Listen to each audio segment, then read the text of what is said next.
Araria block के अध्यक्ष हैं किसान। इनसे आज हम कुछ क्वेश्चन पूछेंगे और जानते हैं कि किसानों के बारे में इनका क्या कहना है। तो अच्छा, हमको आप ये बताइए, अररिया ब्लॉक में किसान यूनियन का क्या उद्देश्य है? किसान यूनियन में जुड़ने का आपको कहाँ से कैसा आइडिया मिला ये? सही पूछिए तो आप हमारे की यहीं क्षेत्रीय। तो अच्छा, आप अररिया ब्लॉक के अध्यक्ष हैं, तो आपको यहाँ पे किसानों की क्या समस्या सबसे ज्यादा देखने को मिली? सबसे बड़ी अररिया ब्लॉक में समस्या है बिजली, हम्म। खाद और जो पानी की व्यवस्था ट्यूबवेल आप की लोग रहती है एमएसपी वो का फायदा उठा पा रहे हैं अच्छे से?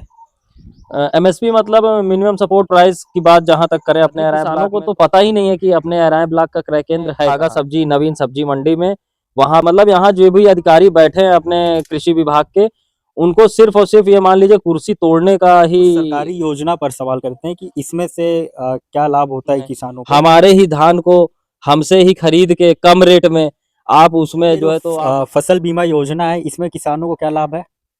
अब जैसे आपने बताया कि फसल बीमा योजना, अब इसमें हमारे यहाँ 70 से 80% किसानों को इस योजना के लाभ के बारे में कुछ पता ही नहीं है। किसान यूनियन अररिया में किस तरह की किसानों की मदद होती है?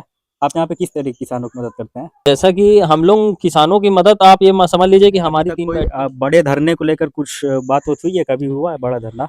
बिल्कुल धरने को लेके हम लोग हमेशा तत्पर आगे रहते हैं। धरना ही सबसे बड़ा धरना इस खागन अवस्था रोड के लिए, जो कि बहुत चर्चित हमारे जिले की बहुत चर्चित रोड है और सबसे जर्जर रोड है। तो ये बताइए, अगर यहाँ पे किसानों की सुनवाई ना हो तो उसको लेकर आप लोग क्या कदम उठाते हैं? अगर हम अपने फुल यूनिफॉर्म में रहते हैं तो वो अधिकारी वो समझ जाता है कि ये भारतीय किसान यूनियन का सदस्य है और अगर अगर कोई अधिकारी, भ्रष्ट अधिकारी कर्मचारी अगर हमारे किसानों को परेशान करता है या कुछ करता है या उनका शोषण करता है या उनसे पैसे की डिमांड करता है, कार्यालय में ताला लगाकर उनको अंदर बंद करने का काम और बाद में मिर्चा को सुलगा देते हैं और उसी में उन लोगों को बंद कर दिया जाता है।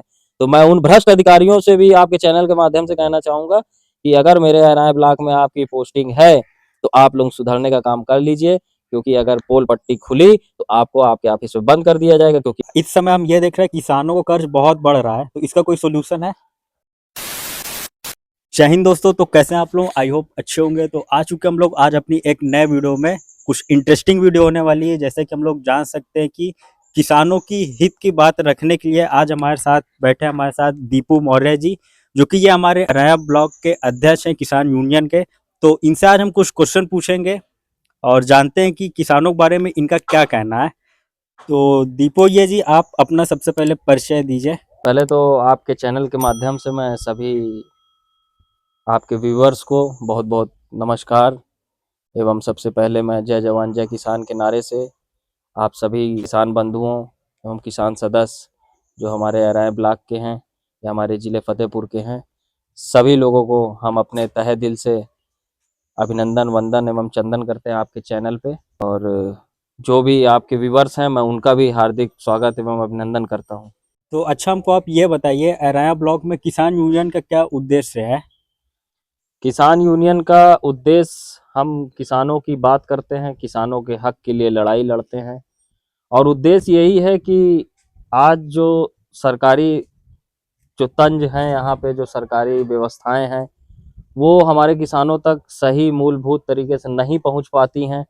तो उस चीज़ों को पहुंचाने के लिए, उन किसान भाइयों की समस्याओं का निस्तारण करने के लिए ये हम लोगों का जो भारतीय किसान यूनियन एक ग्रुप बना है, ये उसी के मंच के माध्यम से हम लोग अपने किसानों को हक की बात करते हैं, उनके हक की बात करते हैं, उनके हक को दिलाने की पूरी भरपूर आंदोलन के जरिए कोशिश करते हैं। तो हमारे भारतीय किसान यूनियन का यह किसान जो नारा है जय जवान जय किसान का, उसका यही उद्देश्य है कि हम अपने किसानों को जो सरकारी व्यवस्थाएं हैं, जो सरकारी समस्या जो हो रही है, किसानों तक व्यवस्थाएं नहीं पहुंच पा रही हैं, उसको हम लोग अपने आवाज़ के माध्यम से उन तक पहुंचाने का कार्य करते हैं।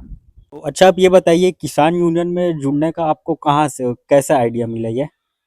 किसान यूनियन में जुड़ने का आइडिया, हम सही पूछिए तो आप हमारे की यहीं क्षेत्रीय सुघर सिंह यादव हैं। वो हमारे पुराने कह लीजिए राजनीति में भी साथ में रहते थे, हम उनके साथ चलते थे। उन्होंने हमको हमारे जो युवा शानदार युवा जिला अध्यक्ष उनके पिताजी से उन्होंने भेंट कराई। हमारे यहीं धुवन कुआं चौराहे पर हमारा एक निकटतम चौराहा है, वहाँ पे हमारी उनसे भेंट कराई और उनकी पहली बातों से ही मुझे ऐसा लगा कि अगर इस यूनियन में जुड़ा जाएगा तो इस यूनियन के जुड़ने के बाद इस यूनियन के तहत हम अपने किसानों की बात को रख सकते हैं और किसानों की लड़ाई लड़ सकते हैं। तो उन्होंने मुझे जोड़ा और इसकी प्रेरणा मुझे अपने शानदार युवा जिला अध्यक्ष श्री विवेक सिंह जी से मिली, क्योंकि वो ऐसे हमारे जिला अध्यक्ष हैं कि अधिकारियों के भ्रष्ट अधिकारियों की आंखों में आंख डालकर उनसे किसानों का हक छीन कर लाकर किसानों को दिलाने वाले ऐसे हमारे युवा शानदार जिला अध्यक्ष फतेहपुर के हैं श्री विवेक भैया। तो मुझे उन्हीं से प्रेरणा मिली कि कैसे इस चीज को बरकरार रखना और कितने मुखरता तरीके से अपने किसानों की बात को आगे मुखर पटल पे रखना है। अच्छा, आप अरैम ब्लॉक के अध्यक्ष हैं, तो आपको यहाँ पे किसानों की क्या समस्या सबसे ज्यादा देखने को मिली? पहले तो मैं आपको बता दूं कि हम लोगों के यूनियन भारतीय किसान यूनियन में दो बॉडी चलती है, एक मेन बॉडी चलती है, एक यूथ की बॉडी चलती है। तो मैं युवा अराया ब्लॉक अध्यक्ष हूँ अपने भारतीय किसान यूनियन टिकैत ग्रुप में। तो किसानों का, हाँ आपका क्वेश्चन क्या था? अरैम ब्लॉक में किसानों की सबसे बड़ी समस्या क्या देखने को मिली आपको? हमें किसानों की सबसे बड़ी अराया ब्लॉक में समस्या है बिजली, हम्म। खाद और जो पानी की व्यवस्था ट्यूबवेल की रहती है। वो सबसे ज़्यादा हमें तीन चीज़ की व्यवस्था देखने को मिली कि बहुत ही चरमराई हुई है, क्योंकि जब इस यूनियन में हम लोगों ने कदम रखा और जब किसानों की बात लगातार मुखर पटल पे रखने के बाद जो है तो ये सब चीज़ का एहसास हुआ कि हाँ सही वाकई में कि ये यहाँ पे खाद की सबसे ज़्यादा समस्या किल्लत रहती थी।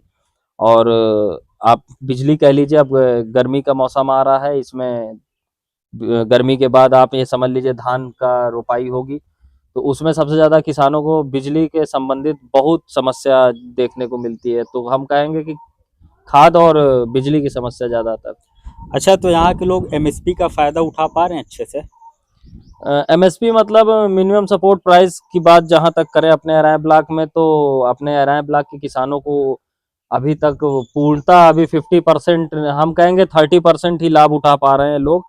क्योंकि अभी जो भी क्रय केंद्र अपने यहाँ बनाए गए हैं और उनके लिए एमएसपी जारी की गई है किसानों के लिए, तो वो क्रय केंद्र आधे किसानों को तो पता ही नहीं है कि अपने अराय ब्लॉक का क्रय केंद्र है कहाँ। तो मैं आपके चैनल के माध्यम से ये चीज़ का बताना चाहूँगा कि अपने अराय ब्लॉक का क्रय केंद्र, जो कि सरकारी, जिसको कहा जाता है सरकारी कांटा हिंदी में, वो अपने अराय ब्लॉक का 4 कांटा है अराय ब्लॉक के। और वो चारों कांटा जो है तो अपने खागा सब्जी नवीन सब्जी मंडी में, वहाँ पे चारों कांटा हैं। तो अच्छा, अराया ब्लॉक का कांटा वहाँ हमारे खागा नवीन सब्जी मंडी में, तो इसके तहत जो है तो हम आपके चैनल के माध्यम से ये भी कहेंगे कि हम लोगों ने उसमें से 2 कांटे, 2 सरकारी कांटे अपने अराय सादात में, एक अफोई ग्राम सभा पड़ती है, अफोई में हम लोग लाने की पूरी भरपूर कोशिश कर रहे हैं। और क्योंकि अभी खागा में है तो अभी हमारे इधर क्षेत्र वालों को कुछ पता ही नहीं है कि कहाँ पे सरकारी कांटा है जिसमें हम लोग ये धान या गेहूं बेच के अपना एमएसपी ले सकें। तो अभी हमारे आधे से ज़्यादा किसानों को पता ही नहीं है। तो जब हम इसको 2 कांटे यहाँ अपने क्षेत्र में ला के रखेंगे या अधिकारियों से डिमांड करेंगे कि यहाँ पे ला के हमें दिया जाए अपने किसानों के लिए, तो एमएसपी का अच्छा लाभ उठा सकेंगे हमारे क्षेत्रीय किसान। ये बताएंगे, यहाँ पे जो छोटे बड़े किसान होते हैं उनमें डिफरेंस क्या है? छोटे बड़े किसान में मैं समझता हूँ डिफरेंस ये है कि बड़ा किसान है तो वो जो है तो अपने खेतों से निकलकर बाहर भी जाता है, उठता बैठता है, तो उसको मान लीजिए अधिकारियों के पास भी उठता बैठता है, तो वो उसको सरकारी जो योजनाएं मिलती हैं सरकार के द्वारा, जो किसानों को सरकारी योजनाएं मिलती हैं वो उन तक तो पहुंच जाती हैं। लेकिन हमारा जो छोटा किसान है, जो कि दिन भर खेत में ही काम करता है, खेत के ही बारे में सोचता है, तो उनको सरकारी लाभ नहीं मिल पाता। और ये हमारे सरकारी व्यवस्थाएं ऐसी हैं कि आप समझ लीजिए, चाहे ब्लॉक से ले लीजिए, चाहे कृषि इकाई रक्षा इकाई से ले लीजिए, मतलब यहाँ जो भी अधिकारी बैठे हैं अपने कृषि विभाग के, उनको सिर्फ और सिर्फ ये मान लीजिए कुर्सी तोड़ने का ही मौका मिला है। खाली वो अपना समय निकाल रहे हैं, अपनी सरकारी वेतन उठा रहे हैं, लेकिन कभी आज तक खुली बैठक किसानों के साथ जिससे कि छोटे किसानों को भी लाभ मिल सके, वो सब उनके अंदर नहीं है। और मैं आपके चैनल के माध्यम से भी ये चीज़ कहना चाहूँगा कि अगर कृषि विभाग अगर अपने कानों को या आंखों को खोलता नहीं है, तो एक बहुत बड़ा आंदोलन मैं अपने खागा तहसील में इन कृषि रक्षा इकाई में मैं करने जा रहा हूँ। और जो कि आपने पूछा कि छोटा किसान और बड़े किसान में लाभ क्या, मतलब डिफरेंस क्या है, तो मैं बताना चाहूँगा कि वो डिफरेंस मैं दिखा दूंगा कि हाँ, हमारा जो छोटा किसान है वो किसान आपके तहसील में जाकर, आपकी कृषि रक्षा इकाई ऑफिस में जाकर आपको ताला बंद करके ऑफिस में बंद करने का काम करेगा। तब आपको समझ में आएगा कि हाँ, ये छोटा किसान तक हमें पहुंचना चाहिए कि नहीं पहुंचना चाहिए। वो छोटा किसान जिस दिन आपको अपनी ताकत दिखाएगा, उस दिन आपको समझ में आएगा। तो मैं डिफरेंस आपको बता दिया कि बड़ा किसान रोड पे भी निकलता है, अपना अधिकारियों के साथ सेटिंग गेटिंग भी रहता है। तो उसमें क्या होता है कि वो उस तक सरकारी योजनाओं का जो लाभ रहता है उनको पता हो जाता है, तो वो उसका लाभ उठाते हैं। और हमारे जो छोटे किसान हैं वो दिन भर खेत में ही लगे रहते हैं। वो बेचारे किसी के पास उस तरह उठ बैठ नहीं पाते या चलने में असमर्थ हैं। 10 बार खागा तहसील मान लीजिए अगर दौड़ाया जाएगा तो फिर कहाँ से वो किसान अपने खेती देखेगा कि ये सरकारी तंज में फंसेगा। तो यही डिफरेंस है मेरे ख्याल से। तो चलिए अब हम करते हैं कुछ सरकारी योजना पर सवाल करते हैं कि इसमें से क्या लाभ होता है किसानों को। जैसे कि पीएम किसान समृद्धि योजना है, इसको ग्राउंड लेवल पर क्या असर पड़ता है इसका?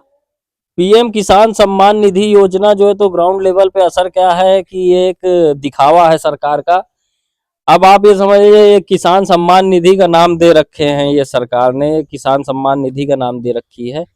क्या किसानों का सम्मान है इसमें? हमारे धान का रेट आप देख लीजिए एकदम डाउन है। हमारे ही धान को हमसे ही खरीद के कम रेट में आप उसमें जो है तो आप मान लीजिए गल्ले में भी देते हैं ये लोग। जो सरकारी कोटा होता है, जो राशन का कोटा होता है, वहां पे भी देते हैं, कहते हैं हम इतना बांट दिए उतना बांट दिए। आप ये समझिए कि वो कहाँ से पैदा हो रहा है? वो हमारा ही तो किसान पैदा कर रहा है, तभी तो वो सरकारी राशन की दुकान पे पहुंच रहा है। तो ये जो है तो हमको ही हमारे ही मूल को नीचे गिराकर अपने सरकारी खातों को भरते हैं, और सरकारी खातों को भरकर उसको बाहर बेचकर हमें किसान सम्मान निधि का योजना का लाभ बताते हैं। तो यही है किसान सम्मान निधि। मैं समझता हूँ कि किसान का सम्मान तब होगा जब उसके फसलों का रेट मिलेगा उसको, उसको हम किसान सम्मान निधि मानेंगे। तो मैं समझता हूँ ये एक ढकोसला है सरकार का, और बाकी इसमें कुछ है नहीं। क्या ये जो फसल बीमा योजना है, इसमें किसानों को क्या लाभ है? अब जैसे आपने बताया कि फसल बीमा योजना, अब इसमें हमारे यहाँ 70 से 80% किसानों को इस योजना के लाभ के बारे में कुछ पता ही नहीं है। हम लोग अपने मीटिंगों में, अपने जितनी भी हमारी जनसभाएं होती हैं या कह लीजिए मासिक बैठकें होती हैं, उसमें इस चीज का जिक्र होता है। तो इसमें कई लोगों को तो ये पता ही नहीं है। अब पता नहीं है, उसका एग्जाम्पल मैं देता हूँ कि मेरे ही बगल के एक ग्राम सभा है, एक मैं नाम नहीं लेना चाहूंगा उस ग्राम सभा का। उस ग्राम सभा के प्रधान ने हमारे भोले भाले किसानों को एक सादे कागज में साइन कराकर ये जो आपने किसान बीमा योजना का नाम बताया है, एक सादे कागज में साइन कराकर उनके किसानों का जितना भी बीमा का योजना का लाभ था वो सभी के खातों में डलवा कर उनसे वो पैसा वापस ले लिया। अब आप ये समझ लीजिए कि हमारे 80% किसानों को ये नहीं पता कि किसान बीमा योजना जो जिसका लाभ हमारे किसान उठा सकते हैं, वो ज्यादा किसी को पता ही नहीं है। तो उसका दुरुपयोग कर रहे हैं जो जिनको मालूम है, जो बड़े बड़े ऊंचे ऊंचे पोस्ट पे बैठे हैं। और इसमें बैंकों की भी मिली भगत होती है, क्योंकि उनका भी सहभागिता रहती है और कुछ गेटिंग सेटिंग का मैटर रहता है। इसलिए जो है तो हमारे किसान को ये इसका लाभ नहीं मिल पा रहा है। अच्छा, आपको सरकार की कौन सी योजना सबसे ज़्यादा इफेक्टिव लगती है? सरकार अभी तक जितनी भी किसानों के लिए योजना चलाई है, मैं समझता हूँ, मुझे तो अभी उस तरह नहीं पता समझ में आ रहा है कि बहुत अच्छी योजनाएं हैं। क्योंकि सरकार हम ही को कमजोर करके और अपने हमारे ही सरकारी पैसे से कह लीजिए या हमारे ही अनाज से कह लीजिए, हमको मजबूत दिखावे के रूप में करता है। लेकिन सरकार की कोई ऐसी योजना नहीं है जिसके तहत जो है तो हम लोग या हमारा किसान मजबूत हो। आज आप देख लीजिए किसानों की क्या हालत है। किसान कहीं स्टैंड नहीं कर पा रहा है। आलू का क्या रेट है आप देख सकते हैं। हम्म। तो मैं नहीं समझता हूँ कि सरकार की नजर है किसानों पर, और खाली नजर है तो उनको तोड़ने की कोशिश की जा रही है किसानों को, और बाकी तो मैं नहीं समझता कि सरकार इस किसानों पे ध्यान दे रही है। तो देखिए अब हम किसान आंदोलन के बारे में बात करेंगे। किसान यूनियन एरिया में किस तरह की किसानों की मदद होती है? आप यहाँ पे किस तरह की किसानों की मदद करते हैं? अ, जैसा कि हम लोग किसानों की मदद, आप ये समझ लीजिए कि हमारी 3 बैठकें होती हैं महीने में। एक जो 3 तारीख की हमारे ब्लॉक की बैठक होती है, राय ब्लॉक की बैठक, जो कि हमारे यहाँ दावतपुर प्रेमनगर के आगे पड़ता है। वहाँ हमारे जिला युवा जिला अध्यक्ष के नेतृत्व में और या हमारे नेतृत्व में या हमारे मेन बॉडी के राय ब्लॉक के अध्यक्ष के नेतृत्व में वहाँ मीटिंग होती है। ये तो हो गई ब्लॉक की मीटिंग। 13 तारीख को हमारी तहसील मतलब जो खागा तहसील है, हमारी तहसील की मीटिंग होती है। वहाँ हमारे तहसील अध्यक्ष धर्म सिंह चौहान जी हैं, वो उनके नेतृत्व में वो मीटिंग रहती है और वो हमारा समझ लीजिए यूनियन के या मेरे खागा तहसील के वो बजरंग बली का काम करते हैं, मतलब लोगों को उनका सहारा देने का काम करते हैं। तो हम लोग 13 तारीख को जो हमारी मीटिंग जो ब्लॉक की होती है 3 तारीख को, अगर वो समस्या वहां निस्तारण नहीं हो पाता है तो उसको हम 13 तारीख को तहसील में अपने रखते हैं। तो तहसील की 13 तारीख की मीटिंग होती है। फिर उसके बाद आती है 23 तारीख, जो कि हमारे जिले की बैठक होती है, वहां मीटिंग होती है। तो जो तहसील में निस्तारण नहीं हो पाता वो जिले के अधिकारियों को, जो भी संबंधित विभाग के अधिकारी होते हैं, उनसे रख कर और उस समस्या का निस्तारण करवाते हैं। तो हम लोग किसानों को इसी तरह अपने बैठकों में बुलाकर, क्योंकि किसान 3 दिन निकाल रहा है अपने जिंदगी के लिए या अपने किसानी से हटकर अपने समस्याओं के लिए, तो 3 दिन बहुत होता है, क्योंकि क्योंकि आगे भी उनको कई ढेर सारा किसानी का काम रहता है। तो इसलिए 3 दिन हम लोग 3 दिन में पूरा महीने की 3 दिन की बैठक में हम लोग ये सब निर्णय लेते हैं, निस्तारण करवाते हैं। अच्छा, तो ये बताइए यहाँ अराया ब्लॉक में अभी तक कोई बड़े धरने को लेकर कुछ बात होती हुई है, कभी हुआ है बड़ा धरना? बिल्कुल, धरने को लेके हम लोग हमेशा तत्पर आगे रहते हैं। धरना ही, आंदोलन ही हमारा एक रास्ता ऐसा है कि जो कि हम लोग शांतिपूर्वक तरीके से अपने किसानों की बात को मुखर पटल पे रखते हैं और उसको मजबूती से लड़ने का काम करते हैं। अब जहां आपने धरने की बात की है, तो मैं अभी हाल ही में लगभग 7 से 8 महीना 9 महीना हो रहा होगा, 7 से 8 महीना हो रहा होगा, हमने अपने अराय ब्लॉक का सबसे बड़ा धरना इस खागा नौबस्ता रोड के लिए, जो कि बहुत चर्चित हमारे जिले की बहुत चर्चित रोड है और सबसे जर्जर रोड है, जो कि हम लोगों ने इतनी बेकार हो चुकी सी पिछली बारिश में कि हम लोगों ने उसको अपने जो भी हमारे शीर्ष नेतृत्व है उनसे बात करके हम लोगों ने धरना दिया। धरना देने के बाद उस धरने का नतीजा भी मैं आपको बता दूं, उस धरने का नतीजा ये निकला कि हमारे जो जिले के एक्सीएन साहब हैं उनको हमारे धरने में आना पड़ा, किसानों की डिमांड को सुनना पड़ा और किसानों की डिमांड को पूरा कराना पड़ा। आपने देखा होगा या हमारे क्षेत्रवासियों ने देखा होगा, मेरे अराय ब्लॉक के जितने भी किसान सदस्य या भाई बंधु हैं, उन्होंने देखा होगा कि हमारा 3 दिन धरना चला था, रातों दिन धरना चला था। उस धरने का नतीजा ये था कि रातों रात गिट्टा पड़ रहे थे, बोल्डर जिसे कहते हैं हम लोग, डस्ट, और उसके बाद देन रोलर चल रहा था। तो कभी इस तरह कोई विधायक मंत्री या कोई भी हम लोग जिनको चुनकर भेजते हैं विधानसभाओं में, कभी जैसे किसी की नजरी ना पड़ी हो उस रोड पर, और आते जाते हमेशा उसी रोड से है। लेकिन हम लोगों ने इस चीज का थोड़ा सा मोर्चा लिया और बात ये थी कि अगर मान लीजिए हमारे ही घर का कोई सदस्य बीमार होता है और हमें खागा रेफर किया जाता है या हम खागा किसी अस्पताल में ले जाने के लिए बाध्य है, तो बताइए अगर हम अपने मरीज को लेके जाएंगे इस तरह की रोड में, तो उस मरीज का क्या हाल होगा, उसके साथ जो बीमारी है उसका क्या हाल होगा। तो वो तो समय पे पहुंच ही नहीं पाएगा ना अस्पताल। तो इसलिए हम लोगों ने ये सोचा कि ये विधायक मंत्री और ये जो जो भी जनता प्रतिनिधि होते हैं, उनको जैसे कान में तेल डाले सोए रहते हैं, कुछ है ही नहीं कि इस रोड का क्या होगा क्या नहीं होगा। जनता हमेशा इधर से गुजरती है और ये जो रोड मैं बता रहा हूँ ये लगभग लगभग 4 जिलों को जोड़ने का काम करती है ये रोड, हमारी खागा नौबस्ता रोड। तो हम लोगों ने धरना दिया, जहाँ धरने की बात आपने की, धरना दिया। धरना देने के बाद नतीजा हमें 3 दिन के अंदर अंदर पूरी रोड पे बोल्डर, गिट्टी, डस्ट और रोलर के साथ वो मतलब उसी टाइम तत्काल बराबर हुआ, चलने योग्य रोड बनी। हम लोग चलने योग्य की डिमांड किए थे, चलने योग्य रोड बनी।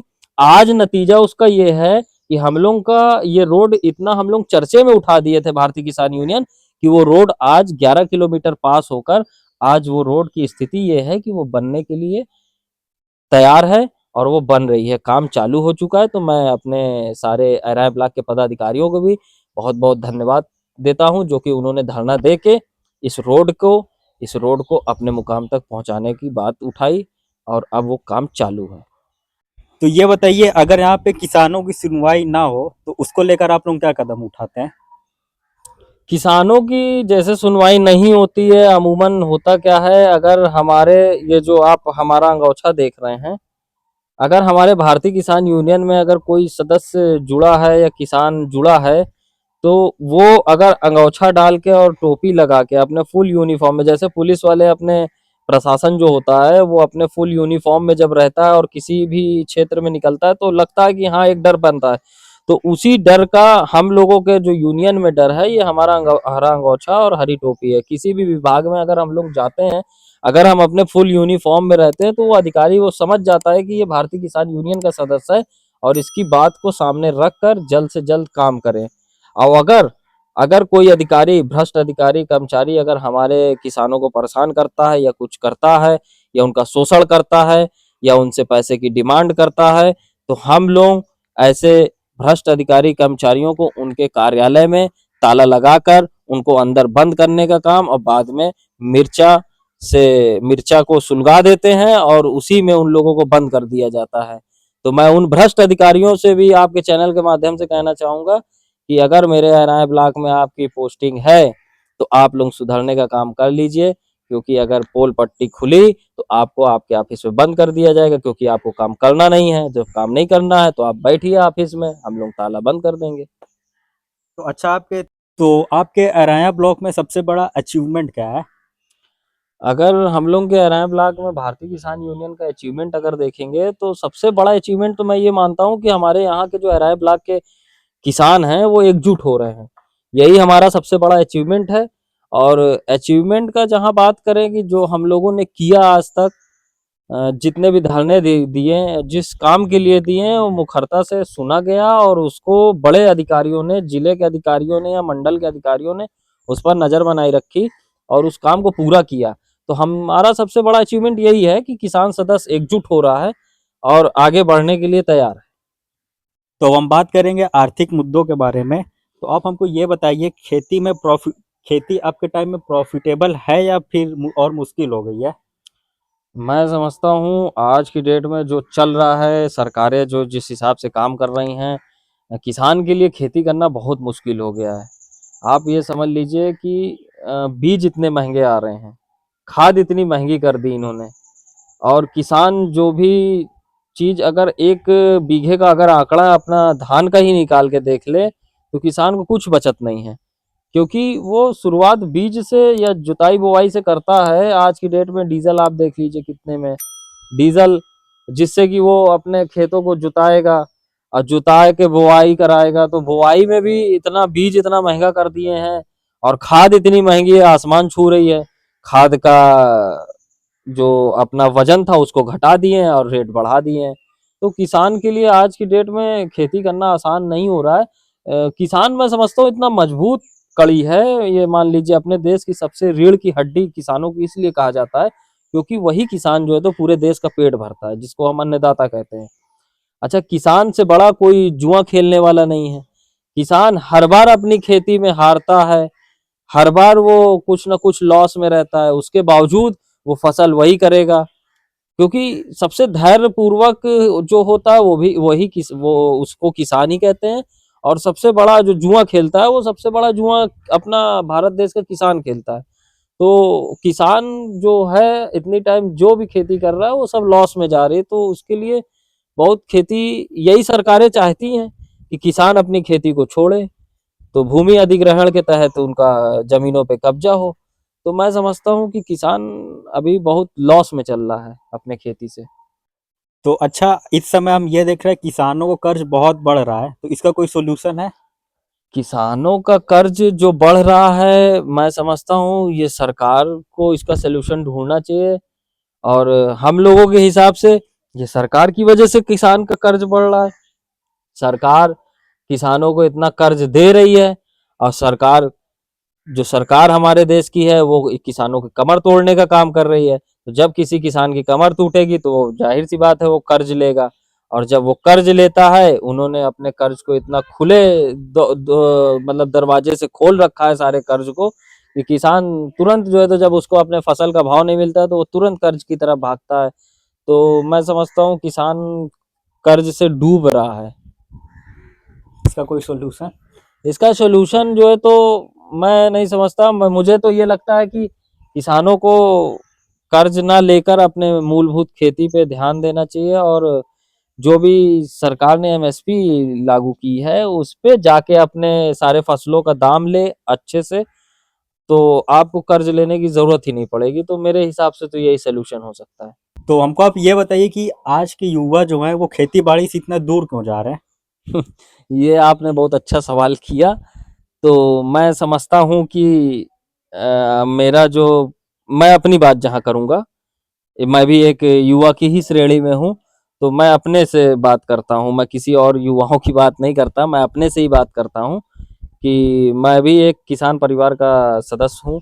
और किसान परिवार का सदस्य होने के कारण हमारे पिताजी तो मान लीजिए बचपन में ही अपना स्टडी टाइम में बाहर निकल गए थे, तो पढ़ाई वढ़ाई उन्होंने किया और वहाँ पे अपना जॉब कर रहे थे, सरकारी उनकी जॉब थी। तो हम लोग पले बढ़े वहीं पे, और हमारा पहले तो प्रोफेशनल क्रिकेट था, तो क्रिकेट ही खेलते थे। और स्टडी कंप्लीट करने के बाद क्रिकेट में जब शिरकत किया, तो क्रिकेट खेलने के बाद जब हम यहाँ लॉकडाउन के समय आए, तो हमें थोड़ा अच्छा फील हुआ। और यहाँ क्योंकि वातावरण इतना देसी एकदम शुद्ध रहता है, तो आपने देखा होगा लॉकडाउन के समय पूरा भारत देश का आदमी जो है तो अपने गांव की तरफ पलायन कर रहा था, क्योंकि गांव में जो शुद्ध देसी हवा है वो कहीं नहीं मिलेगी किसी भी डॉक्टर के पास। तो हम लोग भी यहाँ आए, तो हमने जब यहाँ राजनीति में देखा कि राजनीति में कुछ करने का हो सकता है, कुछ फ्यूचर ब्राइट हो सकता है, आवाज उठाने का, क्योंकि हम लोग शुरू से समाज सेवा में जुड़े रहे हैं, तो इस वजह से हम लोग समाज सेवा। अब आपने जो युवाओं के खेती बाड़ी के बारे में बात किया, तो मैं खुद खेत नहीं जा पाता हूँ कभी कभी, क्योंकि अपने पास इतने खुद किसान के मुद्दे हैं। तो मेरे कुछ किसी राजनीतिक गुरु ने ये चीज कहा था कि अगर आप खेती नहीं कर रहे हो, मान लीजिए आप खेती बाड़ी घर से बिलोंग करते हैं लेकिन आप खेती नहीं कर रहे हैं, तो अपने खेती करने वाले, मान लीजिए आपके घर में पिताजी हैं, दादा है, चाचा हैं, वो खेती कर रहे हैं, तो उनके बारे में ये सोचिए कि उनको हम खेती बाड़ी में क्या लाभ दिला सके सरकारी तंज से। तो युवा जो है तो उसमें भी आगे आ सकता है। जो युवा खेती की तरफ नहीं जा रहा है, तो कम से कम खेती की आवाज या किसानों की आवाज उठा सके। हम लोग जैसे जिस पटल पे चल रहे हैं या जिस पटरी पे चल रहे हैं, तो उससे भी आप किसान की मदद ही कर रहे हैं। तो मैं समझता हूँ कि मैं उन युवाओं के लिए कह रहा हूँ जो अभी खेती नहीं कर पा रहे हैं या नहीं जाते हैं, तो आप किसानों की हक की आवाज उठाइए, उनके लिए बात करिए आप, क्योंकि किसानों की जब बात करेंगे तो आप, इसका मतलब अपने घर को ही सबसे पहले लाभ दिला रहे हैं, तो पहले अपने घर का लाभ दिलाइए। आप अपने घर के किसान से ही शुरू करिए, तो पूरे देश में किसानों को लाभ मिलेगा। जी, तो देखिए अब हम आपके साथ रैपिड फायर करेंगे, ठीक है? आपसे कुछ क्वेश्चन पूछेंगे, आपको उनको तुरंत रिप्लाई देना है, ठीक है? सबसे पहले कि आज के किसानों की सबसे बड़ी ताकत क्या है? राकेश टिकैत। राकेश टिकैत। सबसे बड़ी कमजोरी क्या है? सबसे बड़ी कमजोरी एकजुट ना होना। और सरकार को आप क्या एक मैसेज देना चाहेंगे? अगर सरकार किसानों की नहीं सुन रही है तो हम आंदोलन के लिए बाध्य हैं। युवा किसानों को एक सलाह आप क्या देना चाहेंगे? एकजुट रहिए, एकता बनाए रखिए।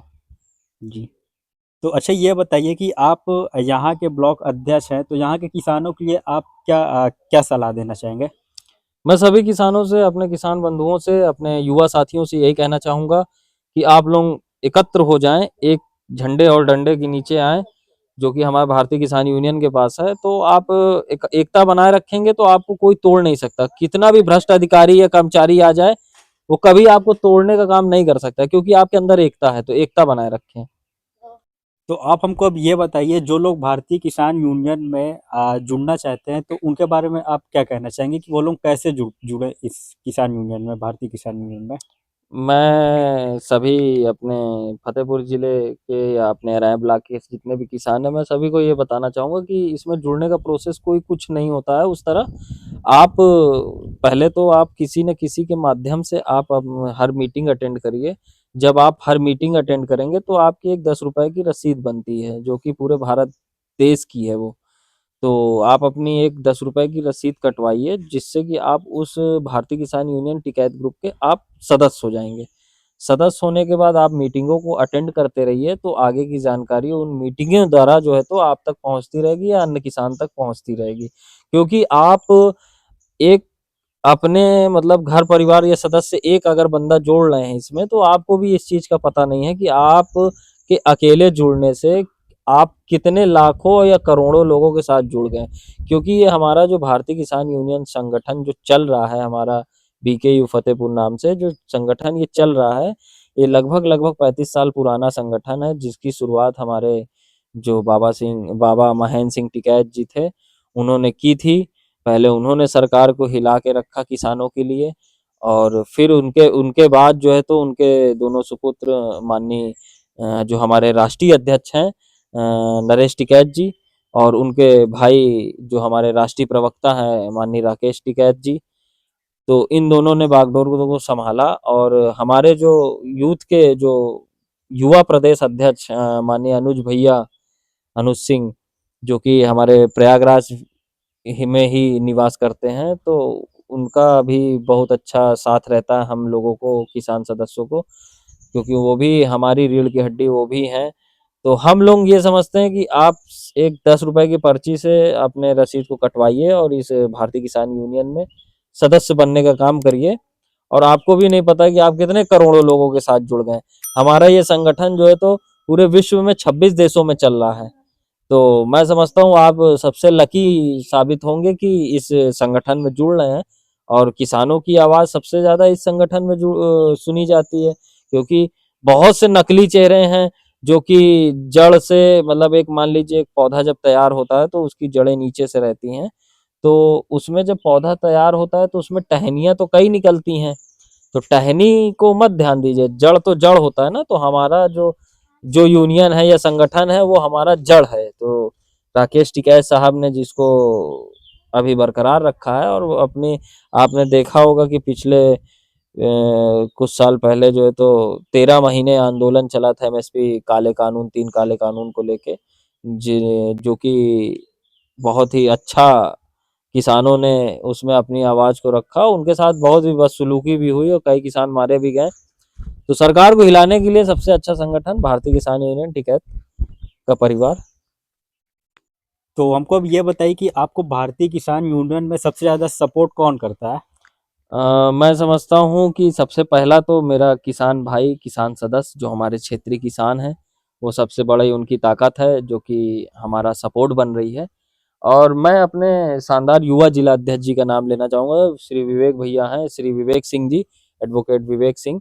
वो सबसे ज़्यादा हम लोगों को, हमारे जितने भी युवा साथी हैं उनको सपोर्ट करते हैं, और कभी भी आंदोलन के लिए रोका नहीं उन्होंने, क्योंकि सही आंदोलन के लिए तो बढ़ चढ़कर वो भी हिस्सा लेते हैं, हम लोगों को जो है तो प्रेरित भी करते हैं, और उनको देख के भी हम लोग बहुत कुछ सीख रहे हैं, और अभी भी आगे सीखने की ज़रूरत है। तो मेरे प्रेरणा स्रोत तो वही विवेक सिंह जी हैं, जो हमारे युवा जिला अध्यक्ष भी हैं, एडवोकेट भी हैं, फतेहपुर पे। फतेहपुर। जी। आखिरी में आप किसानों को क्या संदेश देना चाहेंगे?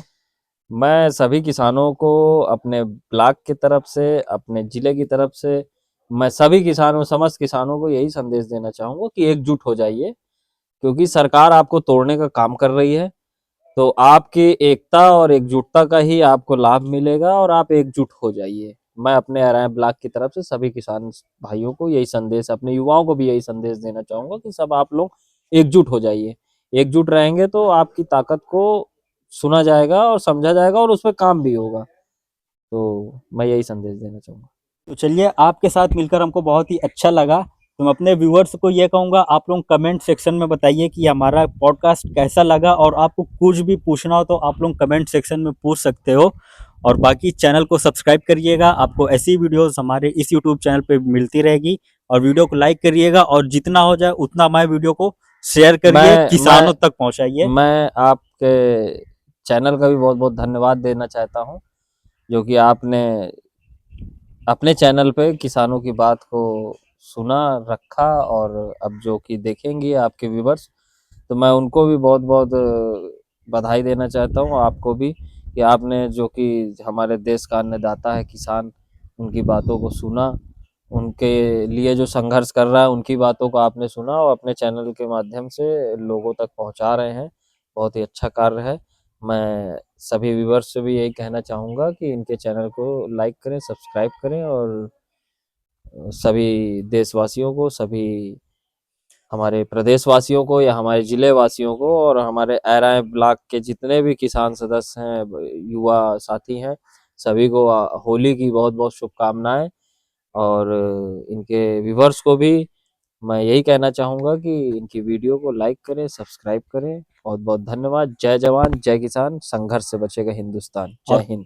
कमेंट में एक बार जय जवान जय किसान जरूर से जरूर लिखिएगा, और जितना हो जाए उतना ये वीडियो हमारी किसानों तक पहुंचाइए। तो चलिए मिलते हैं कुछ इसी तरीके के नए वीडियो में। Bye bye. Thanks for watching this video. Please like share and subscribe my YouTube channel. Thank you.